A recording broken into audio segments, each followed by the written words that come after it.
Subhanahu wa Ta'ala. Kita bersyukur sore ini kita masih menggunakan nikmat-nikmat Allah.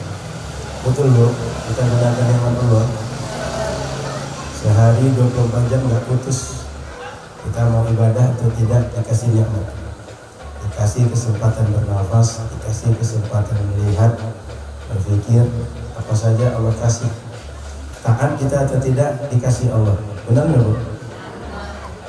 Meskipun kita malas, telat tidur, telat sholat subuh, atau tidak melaksanakan berbagai yang wajib lainnya, dicabut nikmat nggak Bu? Enggak. Sampai kita meninggal nanti Allah jamin dicukupkan rezeki kita di dunia.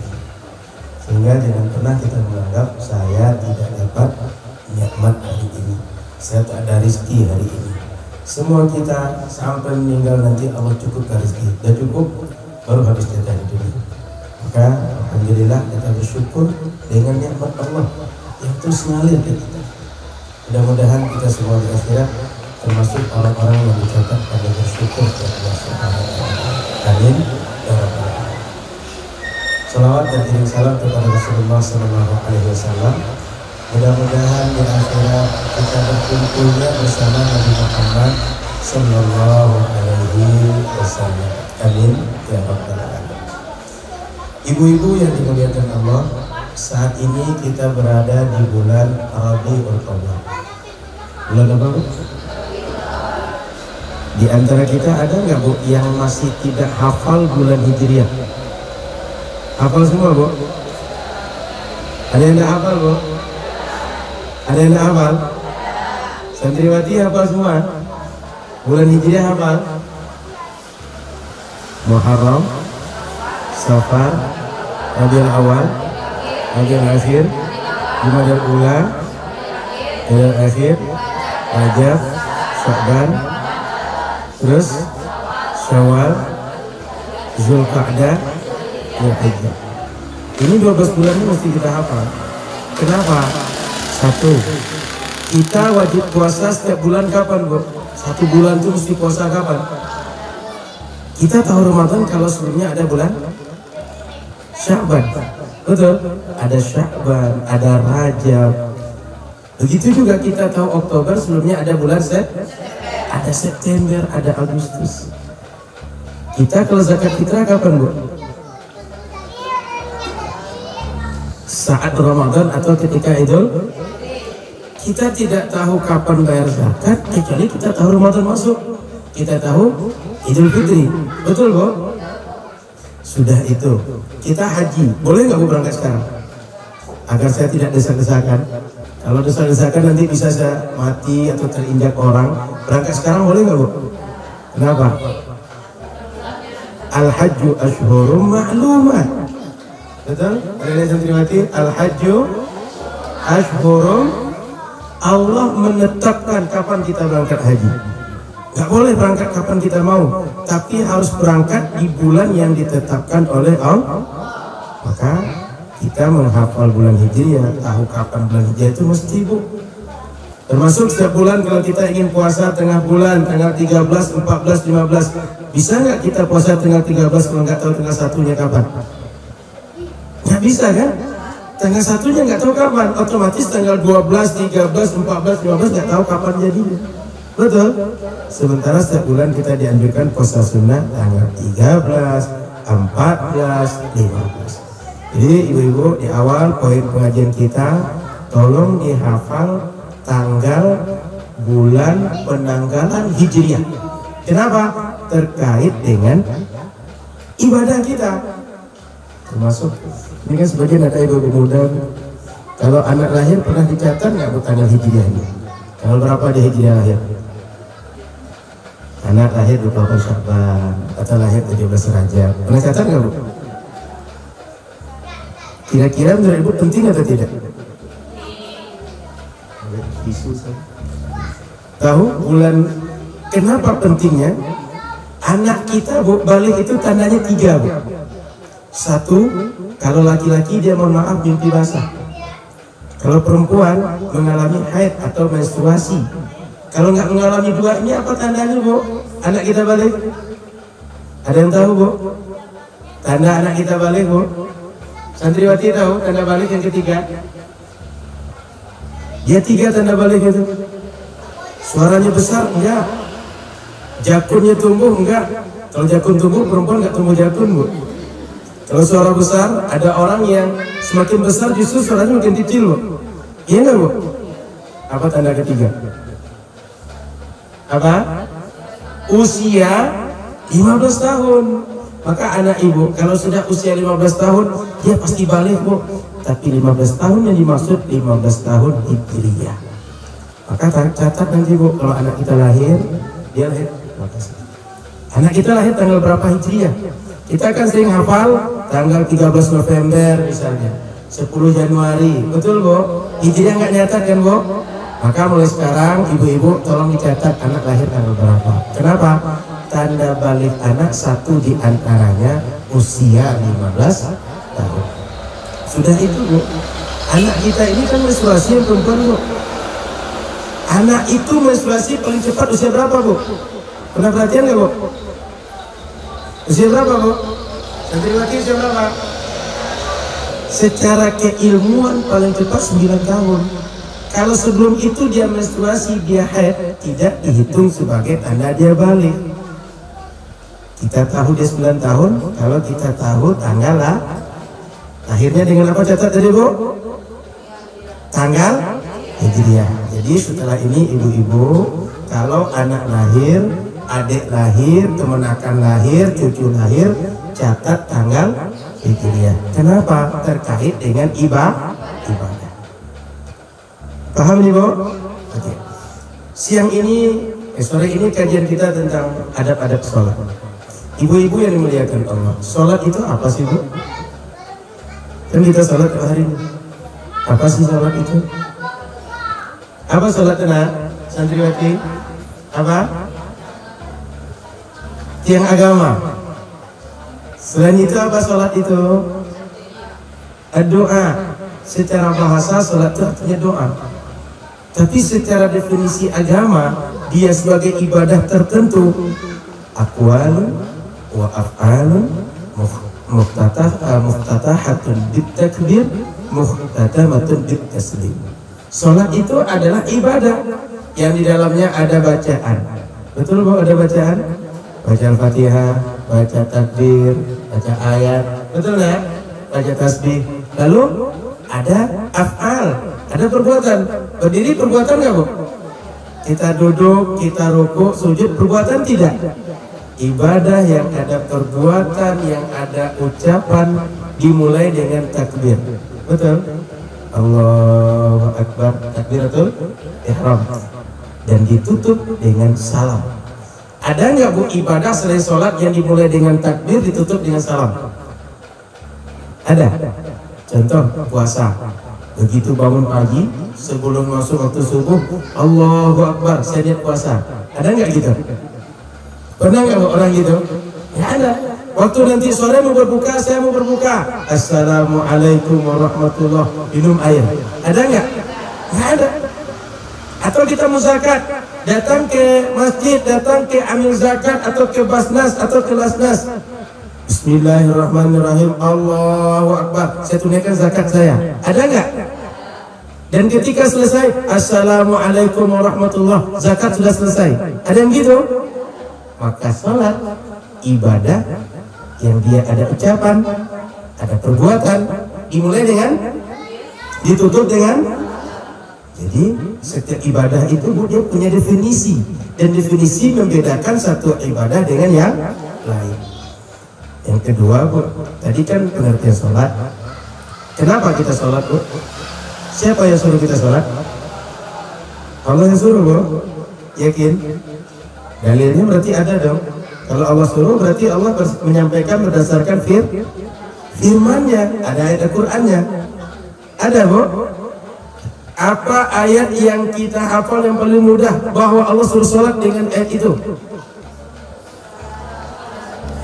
Wa aqimus shalah. Kalau santriwati hafal dia wajar, tiap hari dia hafal Quran. Jadi ibu-ibu nggak usah merasa kecil hati dengan adanya santriwati. Dia tiap hari ngulang Quran. Sudah berapa hafalan sekarang, Mak? Sudah masuk 4 juz? atau 3? Pokoknya ada banyak kok. Wa aqimus shalah wa atuz, kata Allah, dirikan oleh kalian salat, tunaikan oleh kalian zakat. Kalau Allah suruh salat, berarti suruh ini maknanya diantaranya mesti dikerjakan, harus kita buat. Maka berdasarkan ayat Al-Quran kita disuruh salat. Kemudian berdasarkan hadis Nabi, bunyal islamu ala khamsin, syahadati an la ilaha illallah wa iqamis salah wa ita'iz zakah. Kata Nabi, Islam ini fondasinya ada 5: syahadat, salat, puasa, zakat, haji. Tidak disebut muslim seseorang kecuali dia mengerjakan salat. Maknanya kalau seorang dia muslim, wajib dia salat. Kalau dia nggak mau salat, dia nggak boleh disebut seorang muslim. Begitu, makanya setiap kita mesti salat. Jadi salat ini ibadah yang disuruh oleh Allah, disuruh oleh Rasul, ada ayat Al-Quran dan ada hadisnya. Bukan ustaz-ustaz kita yang nyuruh, Bu, bukan para kiai, bukan para ulama yang nyuruh, Bu, tapi ayat Al-Quran dan hadis Nabi. Kemudian apa saja salat yang kita kerjakan yang harus, Bu, yang wajib? Apa, Bu? Subuh, zuhur, asar, maghrib, isya. Selain yang 5 ini nggak ada yang wajib, sunnah hukumnya. Kalau kita tambahkan satu yang wajib, yang lain tidak disebutkan dengan 5 ini, Jumat. Tapi Jumat masuk kepada zuhur. Selain yang 5 ini sunnah semuanya. Idul Fitri, Idul Adha, salat tahajud, salat duha, salat witir, apapun salat selain yang 5 ini hukumnya sunnah. Nanti ada sunnah muakkadah, ada yang tidak muakkadah. Sehingga ibu-ibu minimal yang 5 ini mesti dijaga. Lebih dari yang 5 ini ibu kuat, usahakan. Kalau nggak kuat, ibu usahakan ketika ibu mampu melaksanakan. Yang 5 ini bila dikerjakan, ada seorang sahabat datang kepada Nabi, Nabi, tunjukkan aku amalan buat aku masuk surga. Kalau seandainya aku sholat 5 waktu, aku puasa Ramadan, aku tunaikan zakat, aku laksanakan haji, adkhulul jannah, apakah aku bisa masuk surga? Qala na'am. Kata Nabi, bisa. Cukup dengan itu engkau sudah masuk surga. Maka ibu-ibu merahmati Allah, ibu-ibu kan kadang-kadang kerjanya banyak, Bu, ya. Pekerjaan ibu-ibu ini kan nggak ada jam kerja kan, Bu, ya. Boleh jadi suami tidur, ibu masih kerja. Betul, Bu? Suami belum bangun, ibu masih kerja. Minimal 5 ini usahakan, Bu. Yang lain ibu nggak sanggup, semoga tertutup dengan khidmah ibu. Ibu mengabdi untuk keluarga, untuk anak, untuk suami. Itulah penghantar untuk surga. Tapi yang 5 ini, Bu, jangan sampai tidak. Harus 5 ini. Di luar itu, mana tahu malam mau sholat tahajud. Kadang-kadang anak nyusu kan nggak lihat jam, ya, Bu. Yang 2 dia bangun nyusu. Kadang yang 11 kita ngantuk, betul. Dia pengen nyusu, betul, Bu. Nggak lihat jam kan? Atau anak kita, saya merasakan anak kecil-kecil 4 dekat usianya, Bu. Yang 1 tidur, yang 2 main. Nanti ketika yang 1 bangun, yang lain gantian, Bu. 4 gantian. Yang menjaganya nggak gantian. Yang jaganya bangun terus. Nggak bisa kita. Waktu yang nomor 1 tidur, kita tidur juga nggak bisa gitu, Bu. Maka ibu-ibu dirahmati Allah, 5 ini mesti dijaga. Capek ibu, banyak kerja ibu, banyak ngurus anak, ngurus suami. Yang 5 ini jangan sampai tidak. Paham, Bu? Jadi pertama, tadi kita sholat itu ibadah, ada perbuatan, ada ucapan, dimulai dengan takbir, tutup dengan salam. Yang kedua, yang nyuruh kita sholat Allah garab. Yang ketiga, hukum sholat itu adalah wajib. Yang keempat, sholat yang wajib itu ada di luar itu sunnah. Paham di sini, Bu? Oke. Ibu-ibu rahmati Allah Subhanahu wa taala, agar sholat kita sah, sholat kita diterima, sholat kita dianggap Allah, dibalas dengan pahala, mesti kita tahu ilmu sholat ini. Karena kalau kita tidak tahu ilmu sholat, berarti kita beramal tidak jelas yang mana yang mesti dibuat, mana yang tidak. Betul, Bu?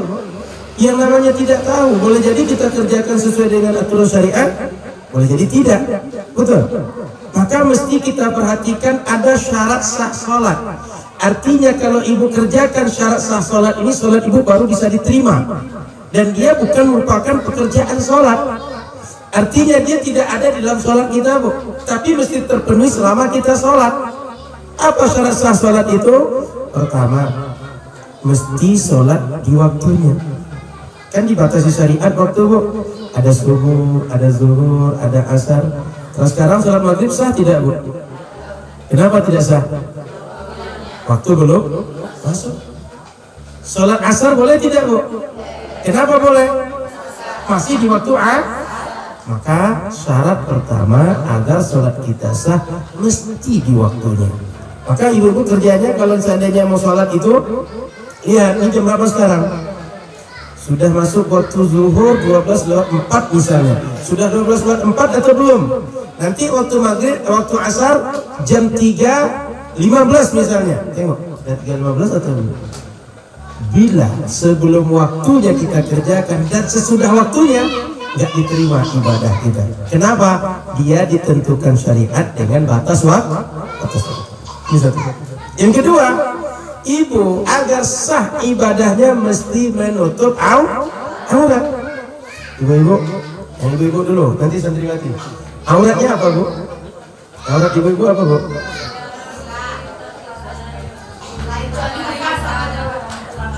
Kalau ibu nggak pakai kaos kaki itu aurat nggak, Bu? Saya ulang, apa batas aurat ibu-ibu?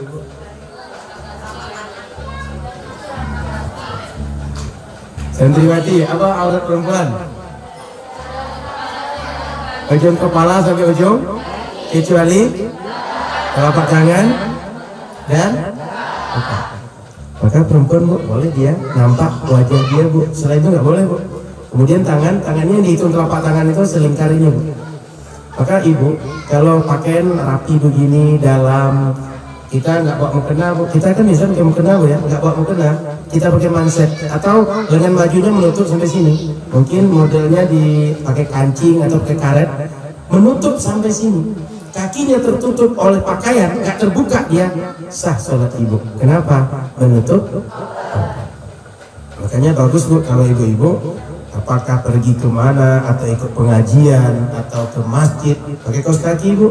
Kenapa? Bagian dari aurat adalah kan ibu yang sebut tadi. Yang kecuali cuma telapak tangan dan muka. Selain itu berarti harus ditutup. Jadi kalau lihat ada adik-adik akhwat atau perempuan dia pakai kaos kaki, jangan kira aliran ekstrim dulu, Bu. Tapi karena dia menutup, kan kita yang sebut tadi auratnya. Paham ya? Kita kan kadang menilai kalau ada yang pakai kaos kaki, kalau nggak pakai kaos kaki nggak mau keluar, ekstrim banget sih. Ya kan, Bu? Pernah nggak nilai gitu, Bu? Nggak pernah. Tapi sebagian orang nilai begitu, menganggap so alim. Jadi itu karena menutup aurat. Sudah dua. Apa tadi, Bu? Sholat pada. Yang kedua menutup. Yang ketiga, ketika kita salat, mesti badan kita, tempat sholat kita, pakaian kita bersih dari najis.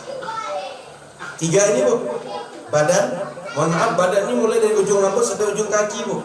Termasuk kuku. Kalau ibu punya kuku, di dalamnya mesti tidak ada najis. Mohon maaf, sebagian kita kadang suka kuku panjang. Iya. Kadang 1, kadang 5 kuku panjang. Kalau ada yang kuku panjang, ketika sholat perhatikan ini jangan ada najis. Maka yang lebih aman dan lebih enak tuh kuku nggak panjang, Bu.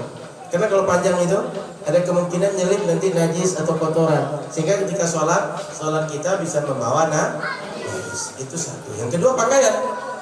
Yang dihitung pakaian ini, Bu, semua di luar badan kita yang kita bawa dalam sholat. Termasuk ibu kadang bawa cincin, Bu, bawa gelang. Kan kita perempuan wajar, Bu, ya, pakai gelang, pakai cincin, pakai anting, kalung. Boleh ibu pakai itu, nggak masalah. Sholat pakai itu semua silakan. Tapi pastikan tidak ada najis yang terbawa di situ. Termasuk, mohon maaf, ibu dalam kantong bawa dompet, atau ibu nanti sekarang kan pakai masker, Bu, ya, pakai masker atau pakai kacamata atau pakai jam tangan, pakai berbagai aksesoris yang nempel di badan. pastikan semuanya tidak benar, karena kita bawa dalam sholat. Paham, Bu? Pokoknya dia nggak dihitung baju dan celana dan sarung saja, tidak. Semua di luar badan kita yang lengket di badan mesti bersih ketika dibawa dalam sholat, tidak ada yang bernajis. Yang ketiga, tempat yang dimaksud, Bu, semua tempat yang kita gunakan untuk ibadah, untuk sholat kita. Maka kalau kita sholat, minimal saat duduk itu kan ada area yang terpakai itu, Bu. Saat kita duduk untuk ujung lutut sampai ujung kaki. Kemudian kalau kita sujud nanti tambah kepala. Itu semuanya tempat yang nempel badan kita ke tempat kita sujud mesti semuanya bersih dari najis. Ya, nggak mesti satu ruangannya bersih, enggak. Tapi semua anggota badan kita yang nempel ke tempat sujud itu mesti bersih dari najis. Saya contohkan. Kita kalau berdiri, Bu, kan cuma kaki, Bu, ya. Maka tempat kaki ini mesti bersih dari najis. Kalau kita nanti duduk, maaf, saya maju. Ini area dari lutut sampai ujung kaki ini mesti bersih dari najis. Nggak boleh ada najis di bawah ini. Kalau kita sujud, tambah di sini. Maka area tangan kita, kepala kita, lutut dan ujung kaki itu mesti bersih dari najis. Meskipun, Bu, nanti kan mulai terjadi gempa, Bu, atau berbagai musibah, nggak ada tempat yang bersih, cuma sedikit. Bisa sujud, bisa taruh kaki, itu yang bersih. Setelah itu nggak bersih, sah sholat Ibu. Kenapa? Tempat itu cuma yang kita gunakan untuk sujud. Paham, Bu, ya? Jadi nggak mesti, Ustaz, ini ruangannya nggak bersih, Ustaz. Ruang tadi anak saya main, Ustaz. Boleh jadi nggak tahu di mana dia pipis. Nggak mesti begitu. Yang penting tempat Ibu gunakan untuk sholat. Sudah 3, ya, Bu. Yang keempat, sholat mesti menghadap kiblat. Maka Ibu, kalau seandainya mau sholat di rumah atau selain di masjid, kan kiblatnya kadang kita nggak tahu tuh, Bu. Pastikan dulu. Kalau misalnya kita nggak tahu dengan ukuran atau dengan melihat dengan keadaan masjid, kita tanya orang setempat, tanya masyarakat di situ, kemana sih arah kiblat? Apakah arahnya ke depan kanan, depan lurus, kiri, tanya. Karena tidak sah sholat kita kecuali menghadap ke kiblat. Itu ditentukan syariat. Ibu-ibu rahmat Allah Subhanahu wa taala, kita sholat di rumah boleh nggak, Bu? Boleh. Boleh. Yang penting ketika sholat terpenuhi oleh kita syarat-syarat sholat seperti yang kita sebutkan tadi. Coba ulang, Bu. Apa saja tadi, Bu? Pertama, tepat waktu. Yang kedua, menutup aurat. Yang ketiga, yang keempat, menghadap ke kiblat. Baik, ibu-ibu rahmatullah subhanahu wa ta'ala, tentang menghadap kiblat ini saya tambahkan sedikit. Ada 2 kondisi boleh kita tidak menghadap kiblat, tapi setelah itu harus. Pertama, sholat sunnah di perjalanan. Mana tahu, Bu, ibu ini orang biasanya tahajud, biasanya duha. Waktu tertentu kita mungkin pergi tur, Bu, atau pergi perjalanan luar negeri, perjalanan dinas, pengen sholat, nggak ada waktu kecuali cuma di atas bis, di atas kereta. Boleh ibu sholat kemana kereta menghadap dan tidak menghadap kiblat. Tapi sholat wajib nggak boleh, karena Nabi tidak pernah sholat wajib kecuali beliau sengaja sholat menghadap ke kiblat. Sholat sunnah yang ada di atas kendaraan. Jadi ibu nanti jangan salah paham, Ustaz. Saya pernah dengar Nabi kalau sholat pernah di atas kendaraan tak menghadap kiblat. Itu untuk sholat khusus sholat sunnah. Tidak berlaku sholat wajib. Yang kedua, boleh tidak menghadap kiblat ketika kondisi takut mencekam, Bu. Contoh dulu Nabi ketika jihad, mereka tetap sholat jamaah. Ketika sholat jamaah, kita nih lawan di sekitar kita. Boleh saja dia tiba-tiba menyerang kita. Maka kalau seandainya kita terancam, boleh saat itu juga kita lari dalam sholat. Lari mau kemana saja, tidak menghadap kiblat, sah sholat kita. Termasuk nanti, mana tahu, mohon maaf, kalau terjadi gempa, jatuh bangunan ibu sedang sholat, ibu lari saja kemana tempat yang selamat, dan setelah sampai lanjut sholat, itu sah sholat ibu. Ya, kemarin pernah kejadian ketika di Lombok, tengok ya, kan waktu habis isya itu, orang ketika habis isya itu ada yang tetap di masjid, dia nggak keluar, ada yang dia lari keluar. Kalau sempat kejadian seperti itu, ibu lari keluar, sah sholat ibu meskipun saat itu lari tak arah kemana. Mungkin menghadap kiblat, mungkin tidak menghadap kiblat. Jadi dua ini pengecualian. Kondisi takut mencekam, yang kedua kondisi sholat sunnah diper. Selain itu mesti menghadap kiblat, tidak boleh tidak. Baik. Kemudian ibu dirahmati Allah Subhanahu Wa Taala, syarat yang lain adalah ibu mesti bersih dari hadas. Hadas tahu Bu? Apa beda najis dengan hadas Bu? Hadas dengan najis sama ya? Apa beda hadas dengan najis Bu? Sering kita sebut istilah ini? Sering Bu? Ada hadas asghar, ada hadas akbar, hadas kecil, hadas besar. Betul Bu ya? Apa itu hadas? Atau apa beda hadas dengan najis? Santriwati ada yang tahu? Ustaz contohkan, kalau najis itu darah misal, nanah misal. Kalau hadas, Ustaz sentuhan tangan dengan santriwati. Kan halal menikah ya, tidak keluarga Ustaz ya.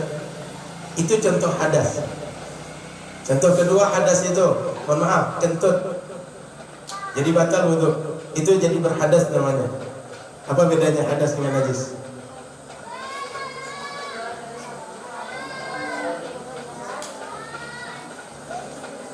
Ibu, apa Bu? Beda hadas dengan najis Bu? Keduanya Bu kesamaannya sama-sama tidak sah ibadah kalau terjadi. Sedang bernajis nggak sah ibadah. Kalau hadas nggak sah ibadah. Bedanya apa? Cara mensucikan. Selain itu apa lagi Bu? Wujudnya. Kalau najis dia nampak kasat mata Bu. Material rata-rata. Tengok darah, kotoran kita, nanah, kemudian urin anak, semua bentuk najis itu nampak kasat mata. Tapi hadas nggak nampak. Betul? Kita sentuh tangan dengan orang nampak bekasnya nggak? Kentut nampak bekasnya nggak Bu? Jadi hadas dengan najis bedanya, kalau hadas itu dia nampak kasat mata, material. Tapi kalau hadas dia nggak nampak kasat mata, immaterial. Ya Bu? Paham? Jadi tadi najis, kemudian yang ini adalah hadas. Maka ibu mesti bersih dari hadas, mesti bersih dari najis. Ibu-ibu dirahmati Allah Subhanahu Wa Taala. Selanjutnya, agar sholat kita diterima oleh Allah, sah sholat kita, mesti kita menjaga rukun sholat. Rukun sholat ini Bu, dia bagian dari pekerjaan sholat, menentukan sah dan tidaknya sholat. Kalau syarat sah sholat, dia tidak pekerjaan sholat Bu, tapi menentukan sah dan tidaknya sholat. Contoh Bu, menutup aurat ada nggak dalam sholat Bu? Kapan kita menutup aurat? Sebelum sholat. Kita membersihkan diri dari najis dan hadas kapan? Sebelum sholat. Nggak dalam sholat Bu. Makanya rukun dengan syarat bedanya adalah kalau rukun itu bagian dari pekerjaan suatu ibadah dan menentukan sah dan tidaknya ibadah. Tapi kalau syarat tidak merupakan bagian pekerjaan suatu ibadah. Contoh tadi baca Al-Fatihah rukun sholat. Tapi kalau berwudu syarat sah sholat. Berwudu kapan kita lakukan? Di luar sholat. Baca Al-Fatihah kapan? Di dalam sholat.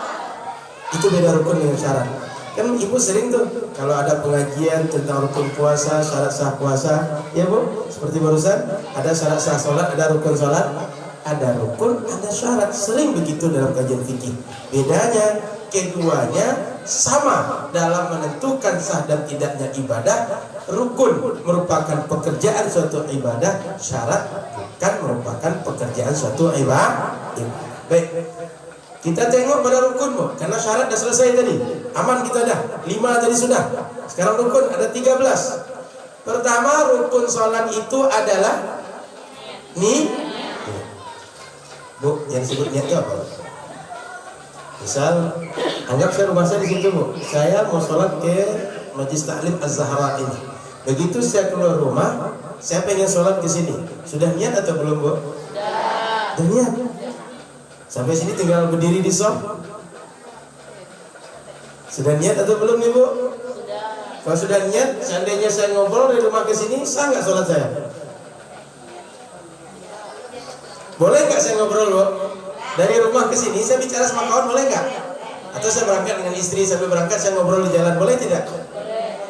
Sholat boleh nggak kita ngobrol? Berarti belum boleh saya sholat. Berarti belum hitung niat. Oke, saya sudah wudhu, Bu. Sudah pakai gini, Bu. Tinggal sholat pokoknya di sini. Berangkat saya dari rumah. Dihitung niat atau belum? Belum. Ayo, Bu. Sudah atau belum? Yang niatnya yang mana? Niatnya dari salat hari. Niatkan di hati. Ketika takbiratul ihram. Jadi niat yang dimaksud dalam sholat itu adalah kalau kita bermaksud suatu ibadah di awal pekerjaan ibadah. Pekerjaan ibadah pertama itu apa tadi, Bu? Takbiratul. Kita bermaksud melaksanakan sholat, langsung dibarengi pekerjaan pertama sholat baru niat. Pekerjaan pertama sholat apa tadi?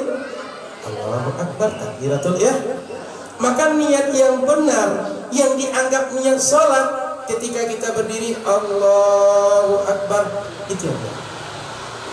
Saat kita takbir, kita baca niat dalam hati kita, lisan kita baca Allahu Akbar, hati kita berniat, tangan kita mengangkat ke telinga, itu baru disebut dengan niat. Jadi bukan saat kita berangkat, Bu, bukan juga saat kita wudhu, Bu. Saat kita berdiri di tempat sholat, kita takbir usolli dalam hati, itu baru disebut niat. Adapun kita baca usolli fardhu subhi, usolli fardhu zuhri, ini melafazkan niat. Apa gunanya ini? Membantu agar hati kita yakin, agar kita tak ragu, agar nggak salah. Sehingga kalau ada orang sholat dia tidak baca usolli dengan lisan, usolli fardhu subhi Allahu Akbar, nggak baca usolli tadi yang sebelum takbir tadi, sholatnya tetap sah. Kenapa? Yang niat itu tempatnya di hati, dilakukan bersamaan dengan takbir. Jadi ibu-ibu, selanjutnya kalau niat sholat, saat takbir berniat Allahu Akbar, lisan kita baca Allahu Akbar, tapi lisan ini dibarengi di hati kita berniat. Gitu juga kalau ibu wudhu. Wudhu itu niat yang benar. Bila ibu berwudhu, saat membasuh muka, bersamaan dengan basuh muka, ibu berniat dalam hati, nawaitul wudhu dalam hati. Tangan kita basuh muka. Mohon maaf, mandi wajib juga gitu. Kalau ibu mandi wajib, saat mengguyur badan pertama dengan air, berbarengan dengan itu ibu niat, baru dihitung niat mandi wajibnya benar. Sehingga niat itu bukan di luar kamar mandi, Bu. Niat itu tempatnya di hati, sehingga bisa dilakukan di dalam kamar mandi. Yang tidak boleh kita membaca dengan lisan, menyebut nama Allah dengan maka tidak perlu baca bismillah, Bu. Ibu ketika ada air guyur pertama, niatkan dalam hati nawaitul ghusla li raf'il hadatsil akbari lillahi ta'ala dalam hati, ibu guyur, baru sah mandi wajib. Mandi wajib itu cuma dua rukunnya, Bu. Niat satu, yang kedua ratakan air ke seluruh badan. Sudah lengkap semua badan basah oleh air, sah mandi wajib itu. Wudu, saat ibu basuh muka, air kita usapkan di muka, niat dalam hati, sah niat. Salat saat takbiratul ihram, berbarengan dengan takbiratul ihram, dalam hati kita berniat, baru sah disebut niat. Itu yang pertama. Yang kedua, Bu, rukun salat apa, Bu? Takbiratul ihram, membaca Allahu Akbar. Itu nggak boleh diganti dengan kalimat yang lain, Bu. Allahur Rahman, itu nggak boleh, Bu. Kan nama Allah juga kan? Allahur Rahim, nggak boleh. Harus Allahu Akbar. Dan ketika kita membacanya nggak boleh diterjemahkan. Allah yang gadang, Allah Maha Besar, nggak boleh. Harus dengan redaksi Allahu Akbar. Dua. Yang ketiga rukun sholat, Bu. Apa yang ketiga? Sebelum baca Al-Fatihah, berdiri bagi yang mampu. Siapapun yang mampu berdiri, Bu, mesti berdiri. Nggak boleh dia duduk. Ustaz, saya ini Ustaz berdiri lama nggak bisa. Berdiri sebentar bisa. Mungkin ibu kena asam urat atau kena penyakit yang lain. Intinya kalau berdiri sebentar bisa. Sekedar baca Al-Fatihah bisa. Atau kalau baca iftitah bisa. Lanjutnya nggak bisa. Bila ibu kendala seperti itu, pada bagian yang ibu tak bisa berdiri, baru boleh ibu duduk. Sholat keseluruhan nggak boleh duduk. Yang mampu berdiri mesti berdiri. Paham Bu? Saya contoh. Saya ini Bu, berdiri, kalau anggap berdiri itu totalnya 1 menit. Saya kalau 20 detik itu saya berdiri, masih kuat, gak sakit kaki saya. Allahu Akbar. Bismillahirrahmanirrahim. Imam sudah Fatihah, saya nggak apa-apa Bu. Tapi sudah masuk ayat, saya nggak kuat lagi. Sudah mulai menggigil kaki saya. Itu boleh saya duduk. Tapi nanti ketika ruku, saya bisa berdiri. Melaksanakan ruku, saya bisa berdiri. Nggak boleh dari duduk Bu. Saya mesti diri lagi. Setelah berdiri, baru saya ruku normal dari keadaan berdiri. Paham Bu? Begitu juga sujud. Saya nggak ada kendala sujud itu dengan normal. Yang kendala saya berdiri lama nggak bisa. Cuma itu yang boleh ibu duduk ketika nggak sanggup lagi. Saat sujud ibu mesti normal Bu. Paham Bu ya? Karena mohon maaf sebagian kita, begitu dia nggak sanggup lama berdiri, dari awal sampai akhir dia duduk sholat. Itu nggak boleh Bu, nggak sah sholat begitu. Ada yang melakukan itu? Pernah? Itu nggak boleh Bu. Kita cuma nggak bisa lama berdiri, bukan nggak bisa berdiri. Beda loh Bu ya. Maka ketika kita mampu berdiri, mesti berdiri. Anak-anak Ustaz santriwati ini mesti hafal, mesti paham. Kita diberikan keringanan syariat. Bagian yang tak sanggup itu yang kita lakukan keringanan. Yang sanggup normal mesti normal. Nggak boleh kita ambil keringanan. Paham Bu? Yang sanggup kerjakan yang sanggupnya. Yang nggak sanggup baru dapat keringanan. Jangan semuanya dihukum keringanan. Paham ya? Jadi ibu-ibu nanti kalau ada, boleh jadi, mohon maaf ada yang hamil, berdiri lama nggak bisa, boleh Bu, sebagian ibu berdiri, sebagian ibu duduk, taruh kursi belakang ibu seperti ini. Nanti begitu ibu ruku bisa normal, ibu ruku normal.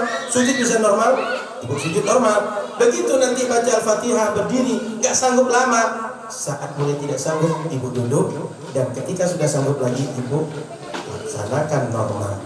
Paham ini Bu? 3. Yang keempat baru Al-Fatihah. Ibu, di sini ibu masih jalan tahsin nggak Bu? Masih belajar baca Quran nggak Bu? Al-Fatihah itu Bu, jangan sampai salah satu harokat saja, jangan Bu. Jangan sampai salah tanda baca Bu. Hilang tasydid itu maknanya berubah Bu. Iyyaka na'budu wa iyyaka nasta'in. Ada tasydid kan? Hilang tasydid itu maknanya lagi terang itu Bu. Apa itu Bu? Matahari. Sehingga kalau seandainya hilang tasydid, kita seakan mengatakan kita ibadah kepada matahari dan minta tolong kepada, cuma hilang tasydid Bu.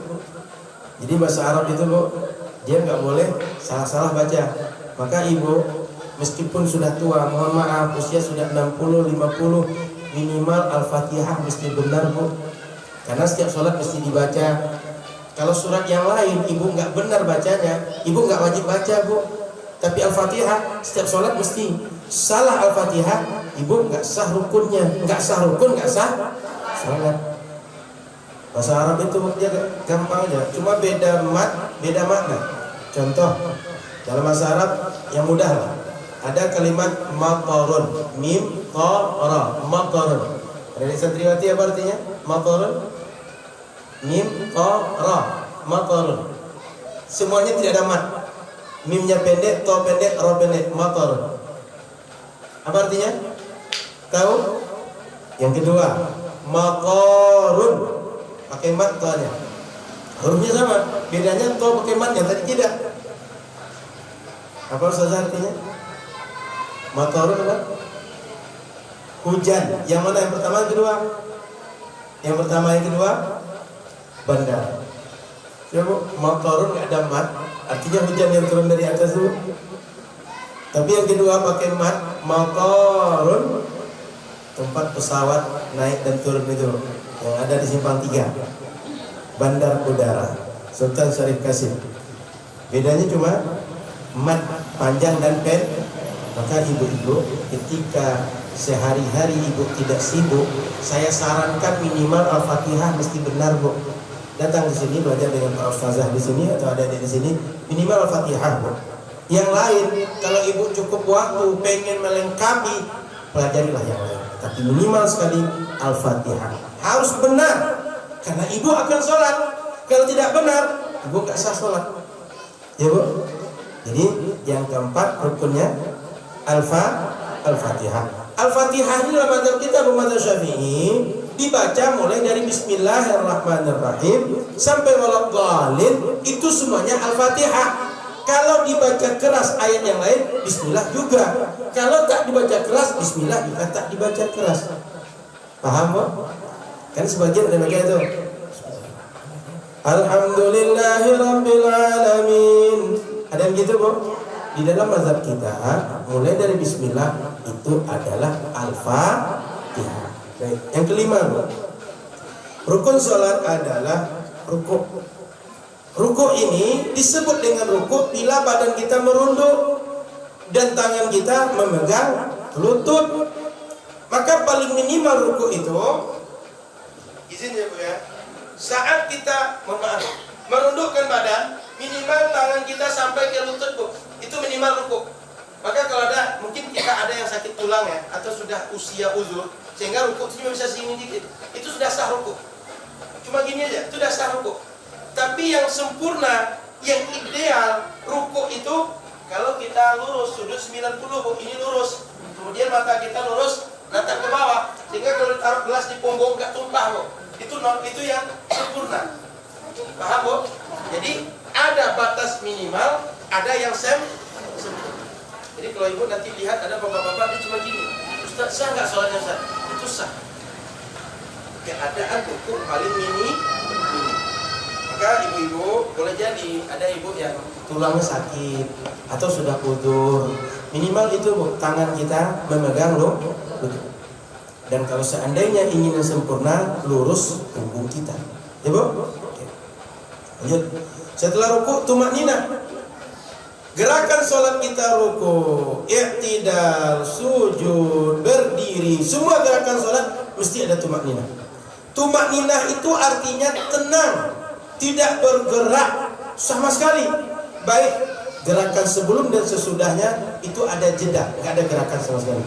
Diam total. Contoh, yang kita rukuk bu, kita kan mau rukuk nih bu, Allahu Akbar. Ini kan gerakan. Dari berdiri ke rukuk kan ini gerakan.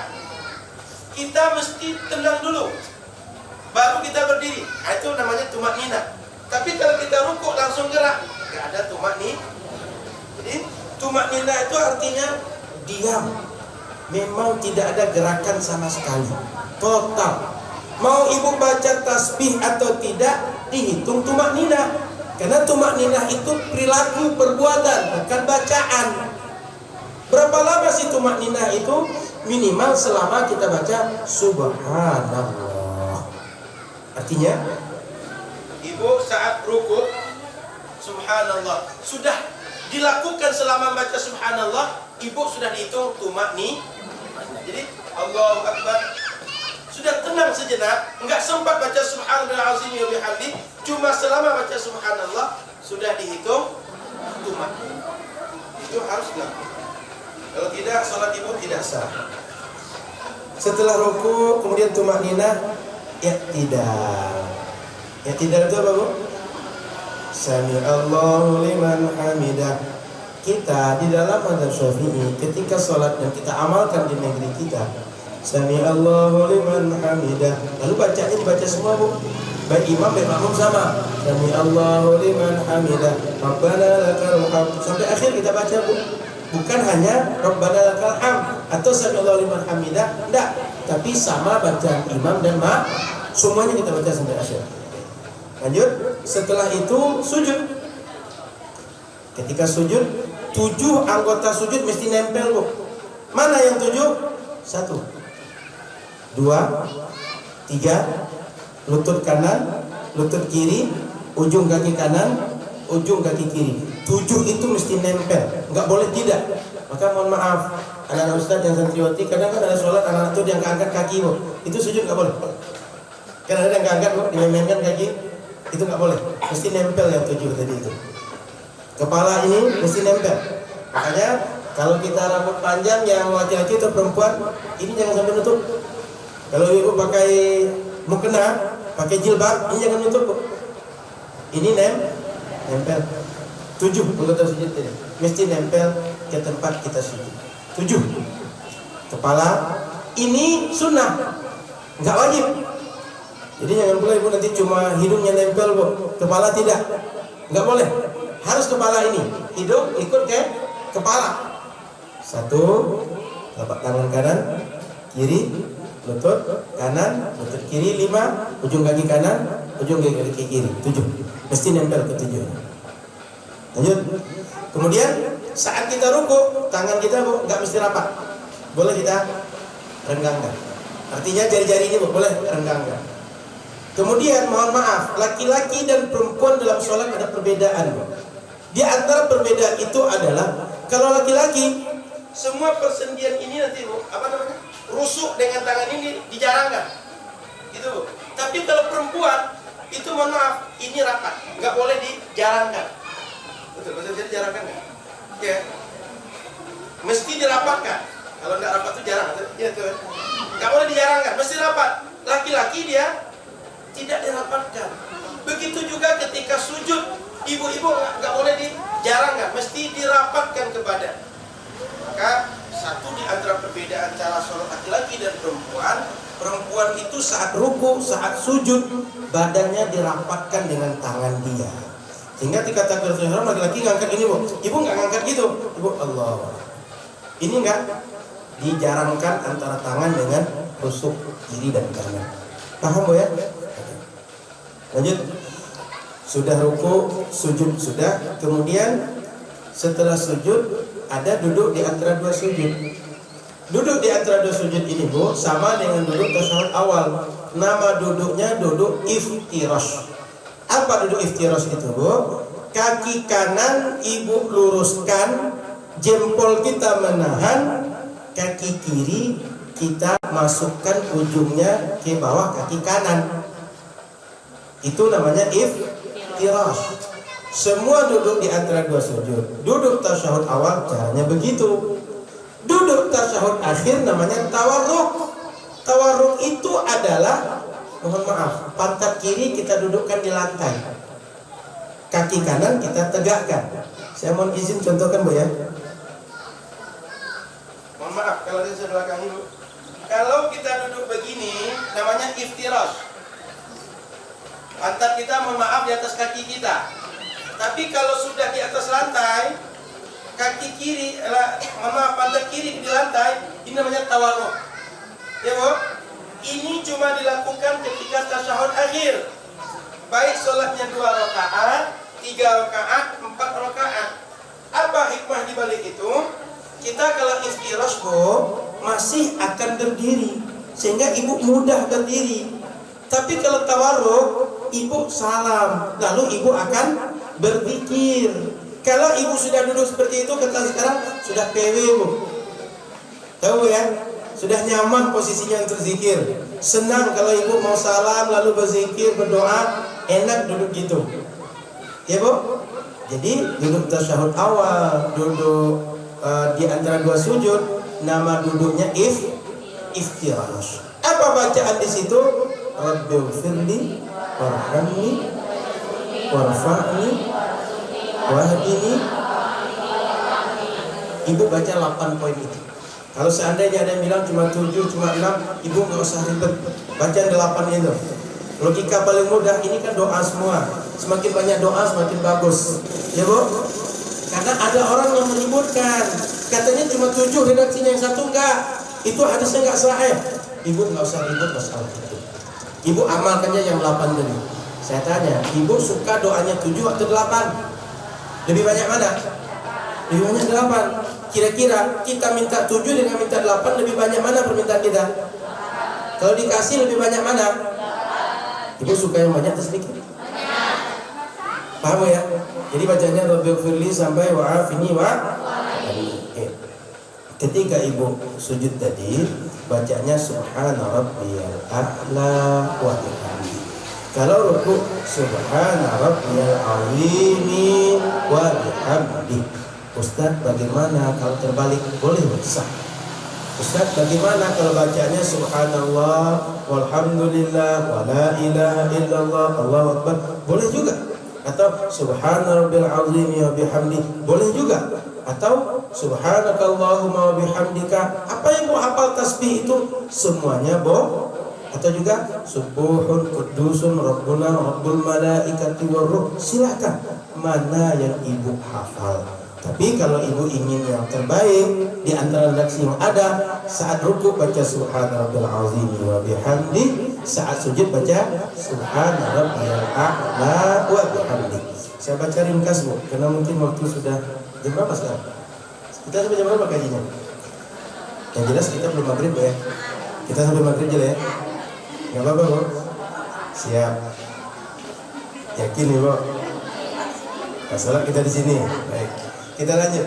Rukun berikutnya adalah ketika kita sholat mesti nanti tasyahud akhir. Tasyahud akhirnya ada dua. Pertama, duduk untuk tasyahud itu rukun. Yang kedua, bacaannya. Bacaan tasyahud akhir itu at-tahiyyatul mubarakatul thayyibatul lillah, terus Yuhan Nabiyyu assalamu alayna Aduh.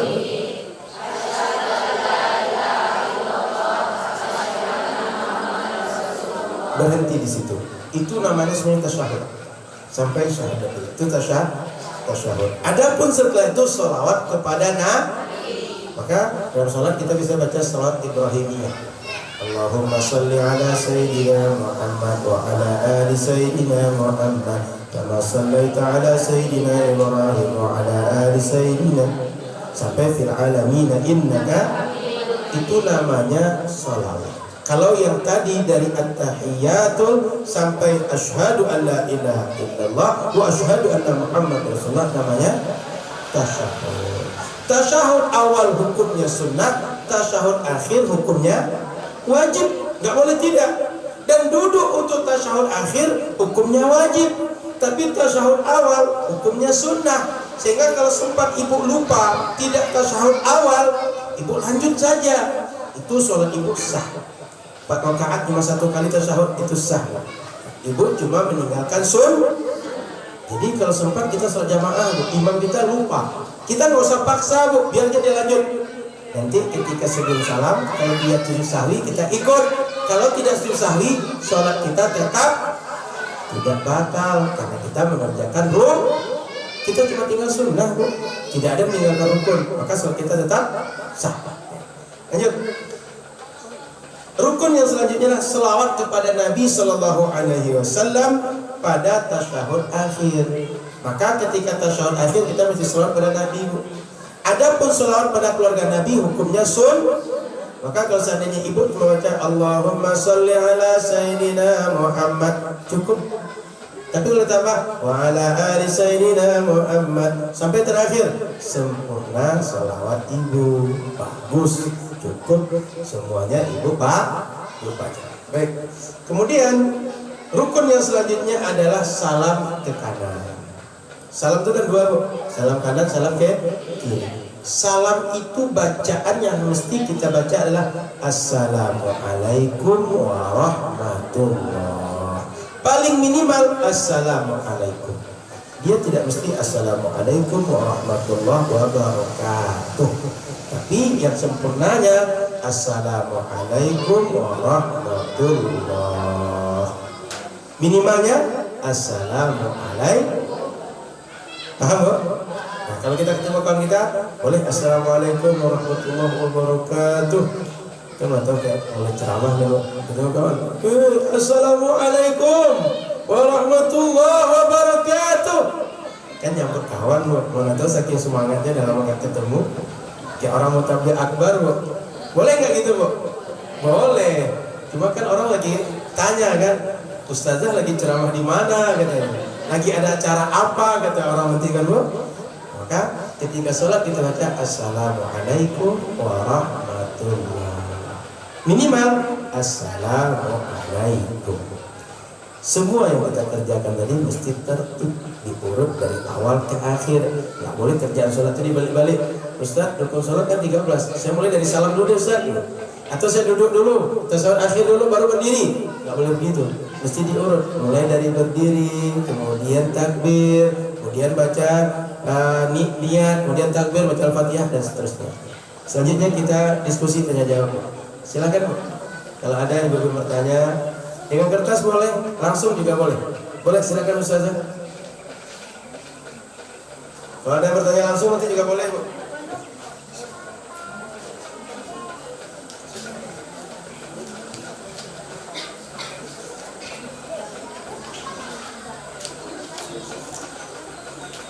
Ustaz, wanita katanya dianjurkan sholat di rumah. Gimana kalau mau sholat dekat rumah kita? Contoh nih Bu, ini kan lingkungan perumahan. Nanti di sampingnya ada musola. Seperti kita kan akan bangun masjid nih Bu. Di pesantren akan bangun masjid. Rumah kita samping masjid. Lebih bagus mana Ibu sholatnya? Menurut Ibu di mana? Secara sholat, Ibu lebih baik sholat di masjid dibanding di rumah. Tempat terbaik sholat itu di masjid. Laki-laki perempuan sama Bu.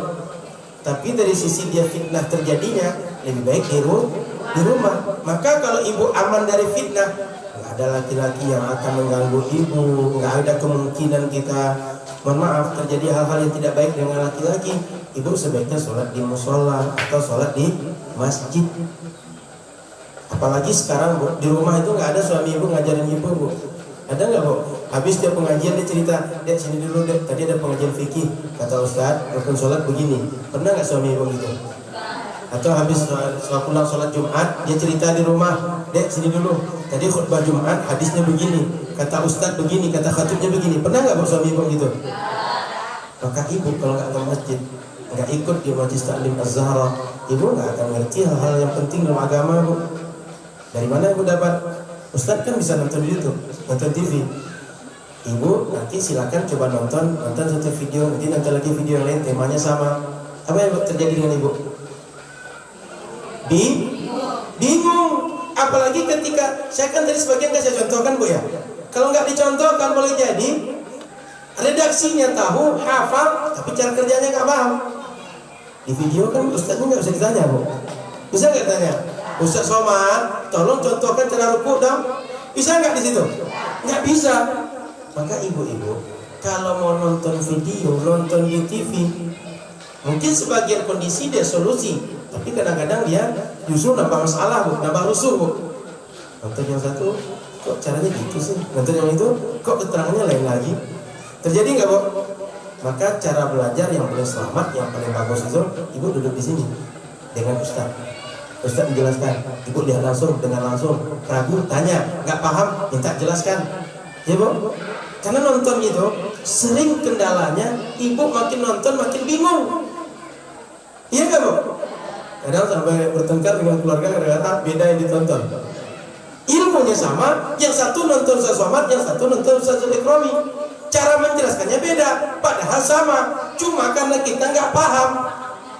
Kata saya Ikrami gitu kok, kata Ustaz Somad gitu loh. Padahal sama Ustaz kita di sini. Cuma cara menjelaskannya tak duduk oleh kita. Nah gitu loh. Jadi ngaji itu enaknya di sini. Hari ini saran saya, Ibu selagi aman ke masjid, ke musola, ke masjid lah. Kenapa? Mohon maaf, kadang-kadang kita di rumah itu nggak bisa membedakan tempat yang bernajis dan tidak. Apalagi yang punya anak kecil. Kalau di masjid kan terjaga. Satu, yang kedua, ilmu nggak dapat di rumah. Betul. Yang ketiga, Ibu kalau sholat di rumah itu terlalu banyak godaan. Belum lagi nanti drakor Bu. Ini drakor. Pokoknya lagi bisa nggak? Selesai sholat bisa nggak? Pas mulainya gitu. Jangan-jangan belum selesai sholat dan mulai filmnya. Kadang gitu nggak Bu? Atau ketika sholat ini rakaat kedua atau ketiga. Sering gitu nggak Bu? Maka yang paling selamat itu kalau Ibu jamaah di masjid. Ya Bu? Jadi kalau kondisi sekarang, apalagi ini musolanya dekat rumah, bagusnya ke masjid. Karena rata-rata kita nggak ada perempuan yang terganggu ke masjid itu. Di masjid pun kan terpisah, ada hijabnya. Kadang ada sebagian ruang itu terpisah betulan. Ya Bu, saran saya bagus ke masjid.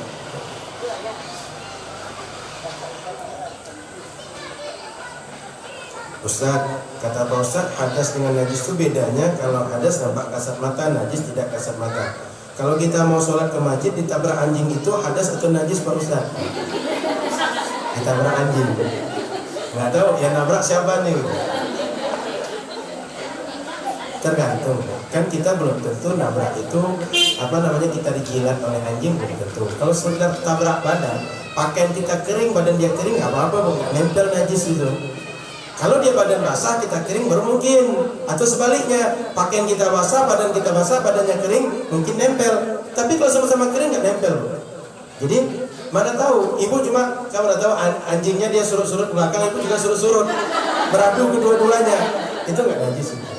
Ya bu, nggak najis. Anjing itu dia nggak berhadas pada kita, tapi menyebabkan najis.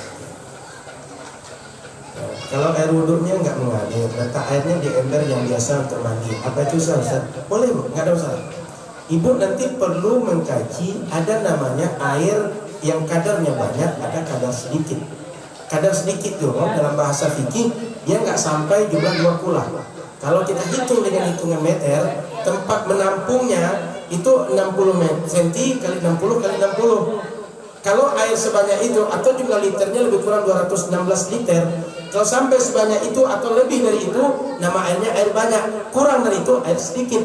Air sedikit kalau masuk najis atau dia kena air yang sudah dipakai untuk berwudu, namanya mustakmal, baru tidak boleh lagi dipakai untuk wudu.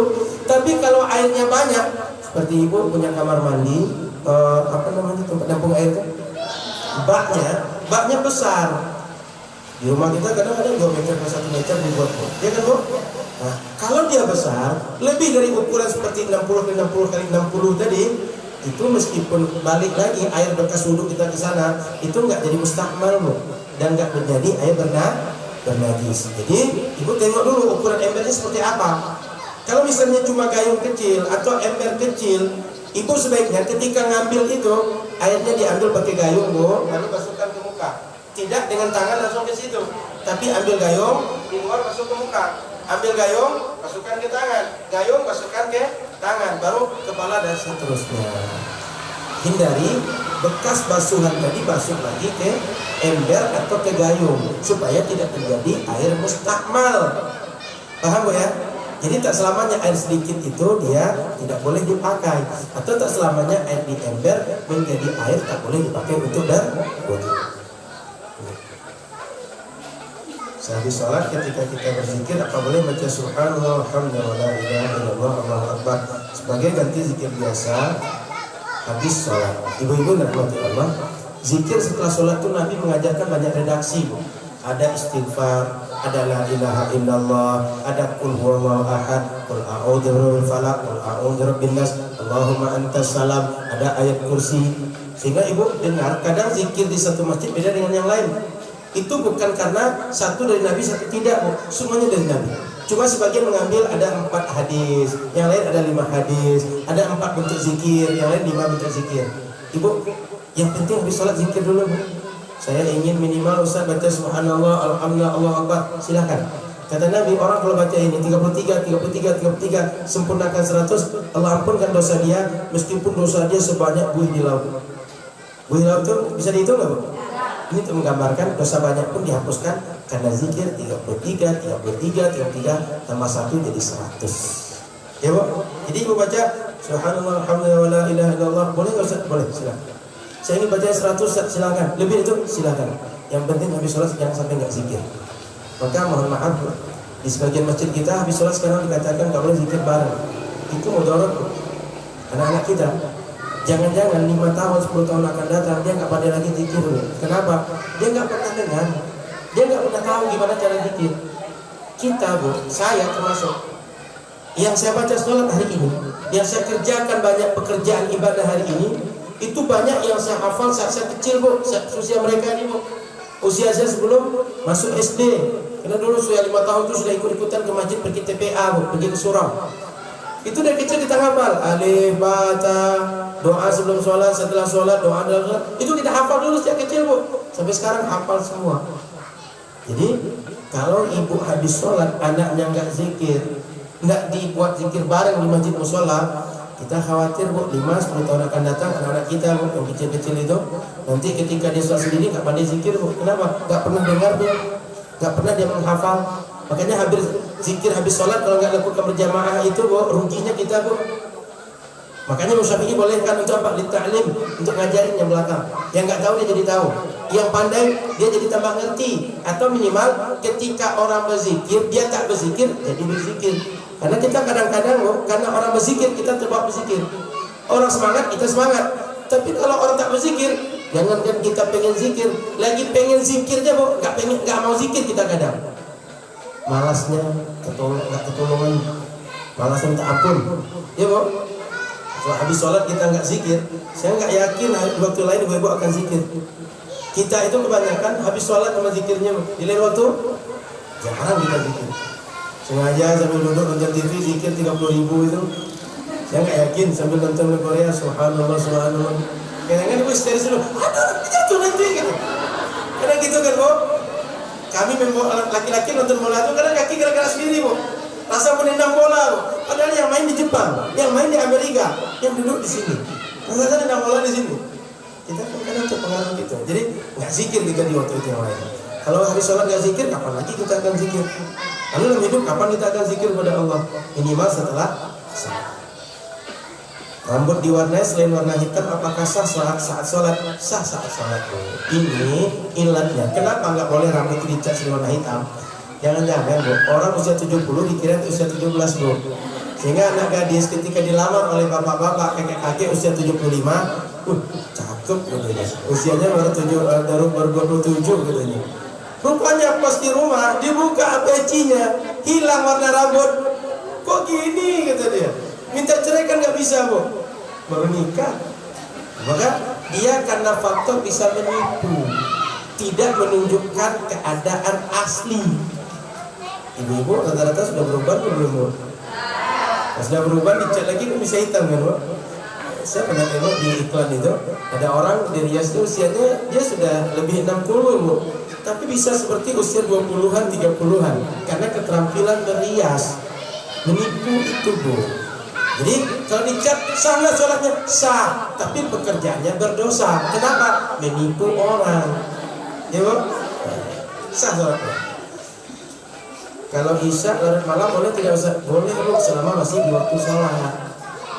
Kalau bisa Bu, saat kita awal waktu segera sholat. Semua sholat gitu Bu. Kenapa? Karena kita kalau sudah agak undur Bu, itu ujung-ujungnya malas sholat nanti Bu. Yang namanya malam, kalau sudah ketiduran, itu bangunnya sulit, sengaja jam 3, jam 4 itu payah Bu. Jangan-jangan semalam itu kebablasan nggak sholat. Maka sebaiknya sebelum tidur sholat. Kalau bisa jamaah lebih baik lagi. Minimal usahakan sebelum tidur. Ustaz saya pengennya nanti jam 2 jam 3 boleh. Kalau ibu yakin jam 2 jam 3 bangun. Apalagi sekalian bisa tahajud boleh. Waktu sholat masih ada. Tapi sebaiknya di awal waktu. Tak khawatir kita kebablasan, kita malas, sibuk pekerjaan lain, urusan anak dan lain-lain. Ya Bu, sebaiknya di awal waktu. Apa hukumnya kalau orang lagi haid baca surah Yasin dan masuk masjid? Ibu, kita perempuan kalau haid dan nifas tidak boleh satu sholat. Ingat Bu, apa Bu? Sholat. Yang kedua puasa, nggak boleh.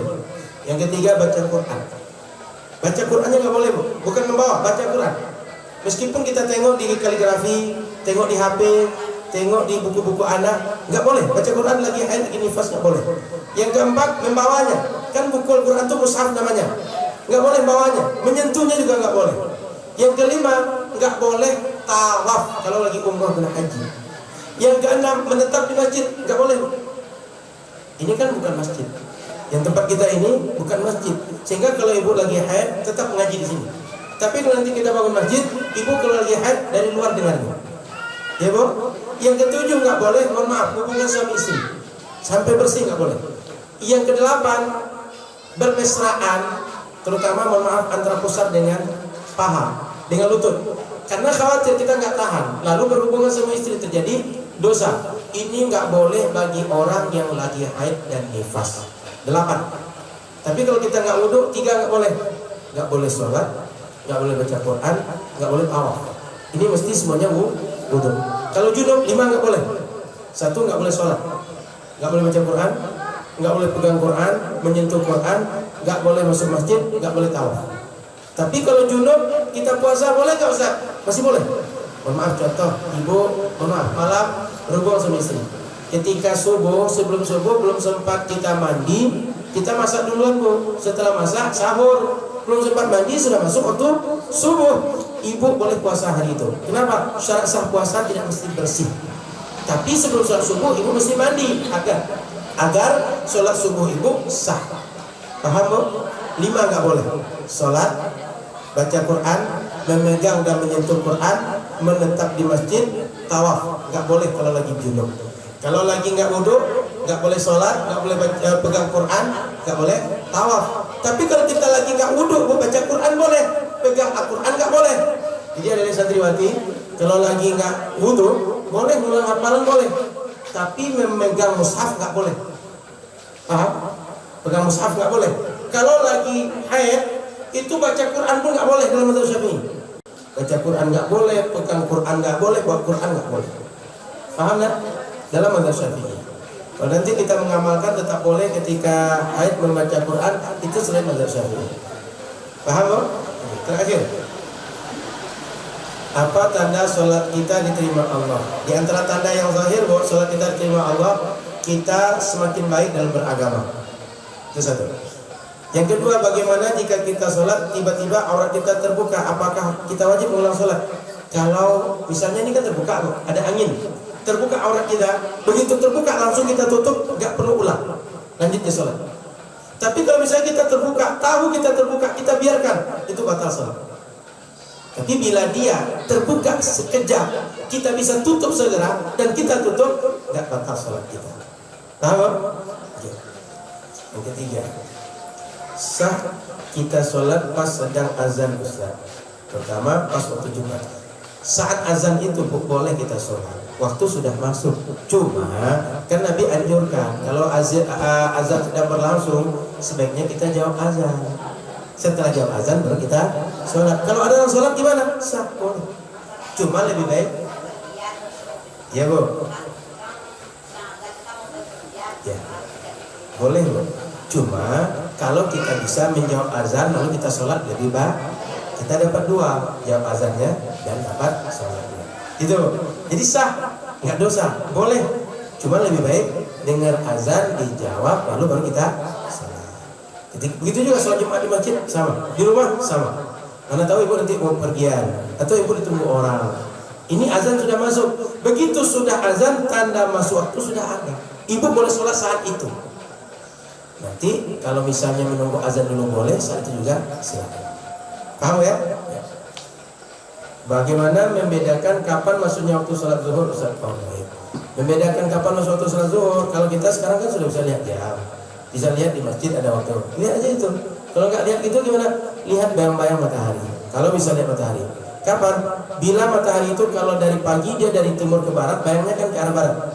Lalu di tengah dia sudah berada di barat sehingga bayangnya ke arah timur. Sejak bayang itu sudah mulai dari barat ke timur sampai nanti kalau kita tegakkan benda 1 meter misalnya, dia kena cahaya matahari, cahayanya terbentuk 1 meter juga panjangnya sama panjang dengan benda. Seperti kalau kita buat seperti sudut 90, itu sudah habis waktu zuhur, masuk waktu asar. Hari ini Bu nggak perlu lihat kok gitu Bu, lihat jam saja. Tapi kalau misalnya nggak bisa lihat jam atau nggak ada jam nanti atau kondisinya rumit Ustaz, boleh lihat pergerakan matahari dan bayang benda terhadap matahari. Saya kira cukup ya Bu ya. Saya takut kalau ngaji juga nanti ibu minggu depan nggak boleh lagi ngaji sama suaminya. Kok lama banget pengajian katanya. Saya belum dibuatkan sama lado gitu. Kita doa ya. Bismillahirrahmanirrahim. Allahumma salli ala sayyidina Muhammadin. Allahumma inna nas'aluka ridhaka wal jannah wa na'udzubika min sakhatika wan nar. Allahumma anfa'na ma 'allamtana wa 'allimna ma yanfa'una. Rabbana zidna 'ilma wa alhiqna bis salihin. Allahumma a'inna ala dhikrika wa syukrika wa husni ibadatik. Rabbana atina fid dunya hasanah wa fil akhirati hasanah wa qina adzaban nar. Sallallahu ala sayyidina Muhammadin walhamdulillahi rabbil alamin. Terima kasih ibu-ibu. Saya ingin pesan Bu, ngajinya jangan kadang hadir kadang tidak. Kenapa? Ngaji ini kebutuhan kita. Sama kayak pohon itu dia kalau nggak disiram air, nggak dipupuk, dia layu akhirnya mati. Ibu juga gitu. Kalau ibu nggak dikasih ilmu, nggak terus mengisi, nanti ibu jiwanya kering, Bu. Akhirnya mohon maaf, ibu merasa hidup ini tak berpihak terus ke ibu. Makanan jiwa kita nggak sama dengan air, nggak sama dengan nasi, nggak sama dengan dendeng balado, Bu. Makanannya ilmu, makanannya zikir, makanannya ketenangan yang datang dari puasa, yang datang dari salat, yang datang dari baca Quran. Ya, Bu? Maka jangan ibu-ibu sekarang ngaji, besok enggak lagi. Selama ibu nggak ada uzur, ngaji terus. Usahakan ngaji terus. Ustaz, saya nggak paham, nggak apa-apa, nggak paham. Nanti insya Allah ibu akan dikasih ilmu oleh Allah ketika ibu butuh. Jadi ngaji aja terus. Paham nggak paham, minimal saat duduk ibu nggak berdosa. Saat ibu duduk ibu berpahala. Saat duduk ibu kerja yang manfaat, tidak mendatangkan hal yang tidak manfaat. Ya, Bu? Paham nggak paham, urusan yang lain. Allah yang kasih ilmu ke kita. Nanti mudah-mudahan ketika ibu butuh amal, dikasih ilmu oleh Allah Subhanahu Wa Taala. Sekali lagi terima kasih, mohon maaf, subhanallahi wa bihamdika, asyhadu an la ilaha illa anta, astaghfiruka wa atubu ilaika. Assalamualaikum warahmatullahi wabarakatuh.